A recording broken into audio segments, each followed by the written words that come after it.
El fútbol, ese deporte que une pasiones y culturas, también ha mostrado su lado más oscuro, cuando multitudes desesperadas buscan una salida o reaccionan ante momentos de pánico. En Sheffield, un 15 de abril de 1989, 97 almas quedaron atrapadas en un siniestro corrillo humano en Hillsborough, donde la avalancha aplastó a cientos contra barreras agotadas por el peso de la multitud. Casi 2 décadas antes, el 2 de enero de 1971, 66 aficionados perdieron la vida al abandonar a trompicones el estadio de Ibrox en Glasgow, tras un gol tardío que desató la estampida en una única escalinata insuficiente para contener la marea humana. En América Latina, la historia más oscura data de mayo de 1964, cuando más de 320 espectadores murieron en el Estadio Nacional de Lima durante un partido de clasificación olímpica entre Perú y Argentina, aplastados por la multitud que buscaba refugio tras disturbios en las gradas. 3 décadas después, en Accra, Ghana, la represión con gas irritante durante las celebraciones de un encuentro local provocó una avalancha mortal que cegó la vida de al menos 126 personas, produciendo una de las peores catástrofes futbolísticas de África. El fenómeno no conoce fronteras ni épocas. En Guatemala, un 16 de octubre de 1996, una estampida previa a un partido de clasificación mundial cegó 84 vidas y dejó centenares heridos, recordando que la pasión puede transformarse en tragedia en un parpadeo.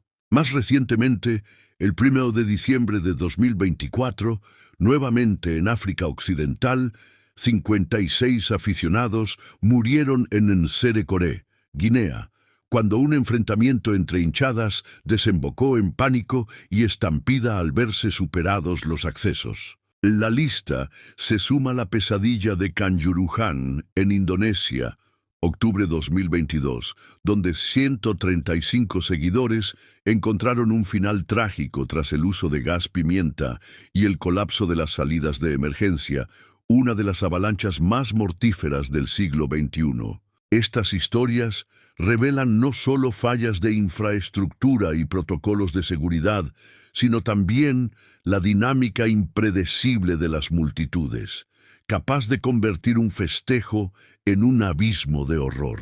Desgranaremos algunos casos para comprender cómo evitar que el fervor futbolístico vuelva a teñirse de luto. El 15 de abril de 1989, un hecho impactante en el estadio Hillsborough, sede tradicional del Sheffield Wednesday, provocó la pérdida de 96 vidas de seguidores del Liverpool. Estas situaciones críticas, principalmente derivadas de condiciones peligrosas, ocurrieron durante el encuentro de semifinales de la FA Cup entre Liverpool y Nottingham Forest. Este acontecimiento marcó un hito en la historia del fútbol británico. El incidente en Hillsborough tuvo lugar en un entorno con instalaciones obsoletas. El recinto, construido en septiembre de 1899, había recibido mejoras limitadas desde su apertura. Aunque su capacidad era de 54.000 personas, la afluencia de fanáticos del Liverpool superó las expectativas, incluyendo a quienes no contaban con boletos. La logística ineficiente y decisiones operativas inadecuadas agravaron la situación. La tragedia de Hillsborough fue resultado de múltiples factores. La planificación deficiente permitió el ingreso simultáneo de multitudes al comenzar el partido, generando una concentración excesiva en ciertas áreas. Esto derivó en 96 pérdidas humanas y 776 personas afectadas. En un principio, se señaló al club por la falta de actualizaciones en las instalaciones.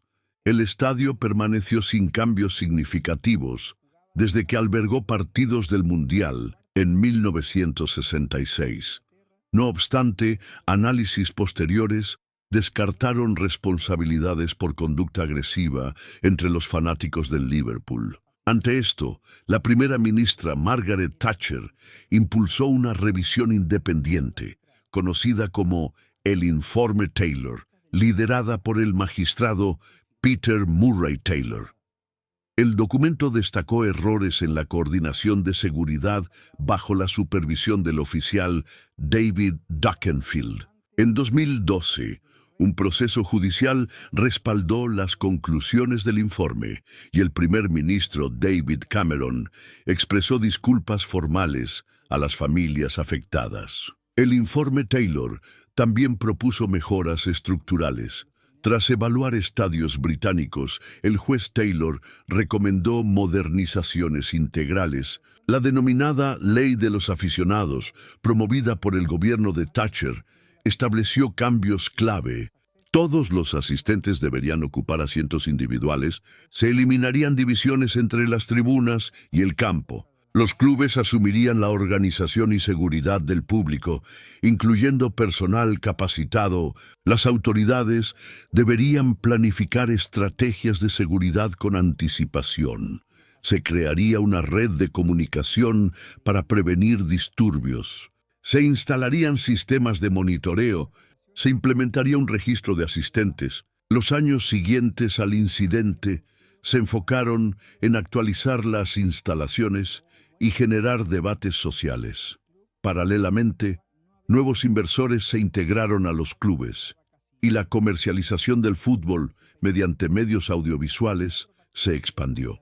Las negociaciones entre autoridades, la Football Association y los equipos culminaron en la creación de la Premier League en 1992-1993.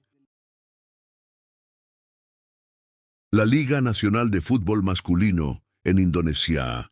Los partidarios del equipo perdedor violaron el campo, lo que provocó el despliegue de gas lacrimógeno por parte de la policía, que posteriormente desencadenó una estampida. Este trágico evento en un estadio de fútbol en Malang, ubicado en la isla de Tejaba, Indonesia. La Liga Española observó un minuto de silencio en honor al fallecido, un día después de la tragedia en Malang. Por ejemplo, un padre no ha podido localizar a su hija de 18 años después de buscar en hospitales, y él no ha podido contactarla. La tragedia se desarrolló cuando los fanáticos locales, frustrados por la derrota de su equipo, invadieron el campo e iniciaron confrontaciones con la policía, arrojando botellas y otros objetos. Los informes iniciales indican que el estadio, que tiene una capacidad de 38,000 espectadores, tenía boletos sobre sobreventa, con 42,000 boletos distribuidos. Posteriormente, los hospitales se vieron abrumados en sus esfuerzos por gestionar la emergencia. Si bien se han producido casos de violencia en los partidos de fútbol anteriormente, la escala de este incidente no tiene precedentes. El presidente ha suspendido la liga hasta un aviso adicional y ha pedido una investigación exhaustiva para aclarar las circunstancias que rodean este trágico evento que se considera uno de los peores desastres del estadio en la historia del fútbol. El 24 de mayo de 1964, en el Estadio Nacional, una decisión arbitral desencadenó un incidente trágico que marcó la historia del deporte. El partido entre Argentina y Perú era crucial, ya que Perú necesitaba un empate para asegurar su clasificación a los Juegos Olímpicos de Tokio. El estadio acogió a 47,000 espectadores, muchos de los cuales vivieron momentos de gran tensión. El encuentro comenzó con un gol de Argentina, anotado por Néstor Manfredi. Cerca del final, el jugador peruano Quilol Bayón parecía haber logrado el empate, pero el árbitro uruguayano anuló la jugada tras señalar una falta previa del equipo local. Esta decisión generó descontento entre los asistentes, lo que derivó en una confrontación con las autoridades presentes. La situación se salió de control cuando algunos asistentes lanzaron objetos al campo, obligando a suspender el partido.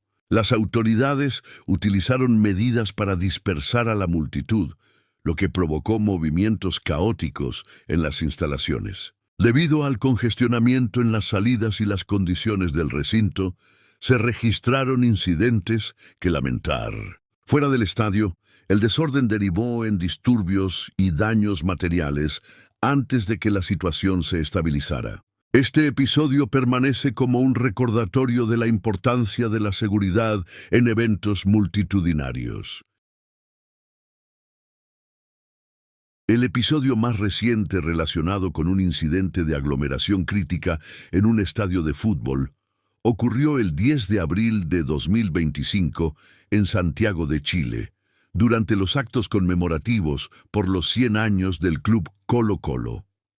Lo que debía ser una celebración deportiva se tornó en una situación caótica cuando una multitud de seguidores intentó ingresar de forma masiva al Estadio Monumental antes del partido de la Copa Libertadores contra Fortaleza. La presión descontrolada del público generó una reacción por parte del personal de seguridad, resultando en un lamentable desenlace para dos jóvenes, quienes perdieron la vida en medio del tumulto, presuntamente tras ser alcanzados por un vehículo policial utilizado para dispersar a las masas. Las circunstancias exactas están bajo investigación, pero los testigos afirman que se trató de una acción desproporcionada ante una situación que ya estaba fuera de control. Los desórdenes continuaron incluso dentro del recinto deportivo. Algunos aficionados invadieron zonas restringidas, incluyendo el sector médico, y más tarde la cancha fue ocupada por varios hinchas, obligando a la suspensión del partido.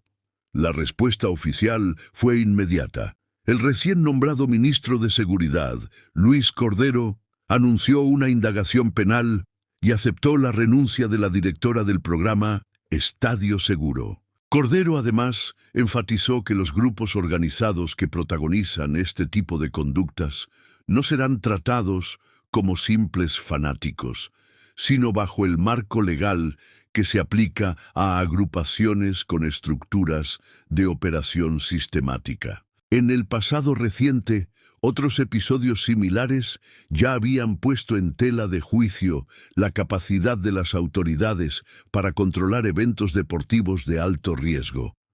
Esta nueva tragedia no solo empaña los festejos de un club histórico, sino que además deja al descubierto fallas estructurales en la organización, gestión y prevención dentro del fútbol chileno.